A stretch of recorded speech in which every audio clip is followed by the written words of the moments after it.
አሜሪካ ዓለም የሌለው አንድ ጀት አላት B2 ስፕሪት ሊባል ይህ ጀት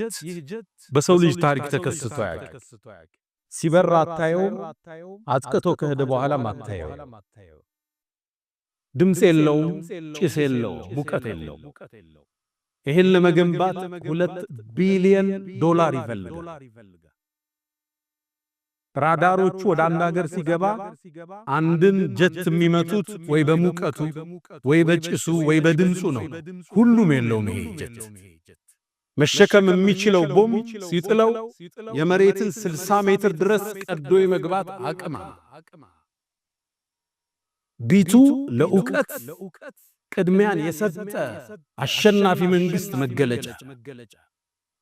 ኡቀት ከፍታ ዓለምን የመራችበት ሚስጥሯ ይሄ ብቻ እንጂ በኢኮኖሚ አሜሪካ $31 ትሪሊየን ዕዳ አለባት የህዝብ ቁጥሯ 340 ሚሊዮን ነው ህንድን ውሰድ 1.4 ቢሊዮን ቁጥሯ የህዝብ ቁጥሯ የአሜሪካ 4 እጥፍ በላይ ነው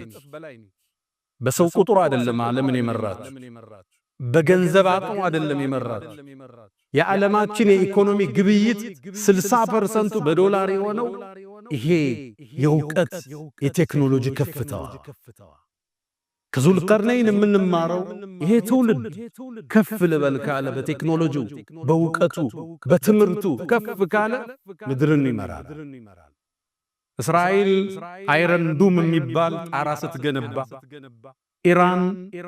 አድማሱ ላይ የሚዋኙ ሮኬቶችን ስትሰራ ሁለቱም የቴክኖሎጂን ከፍታ ያሳያል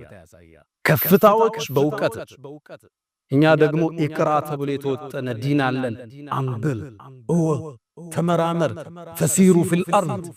እሱን ካዝና አሸናፊ ውቀት ላይ ያልተገነባ ሲቪላይዜሽን ስልጣኔ ዋጋ የለው ከዙልቀርነይን የምንማረው ውቀት ከፍታ ያመራር ጥበብ የቴክኖሎጂ ጥበብ የምህንድስና ጥበብ ያመራር ጥበብ ይሄን ከፍታ ሰጥቶታል አላህ ከሱም ታሪክ የተቀሰበት ሌላውን መጥቀስ ይችላል ያመራር ብቃቱን የቴክኖሎጂ ብቃቱን የምህንድስና ብቃቱን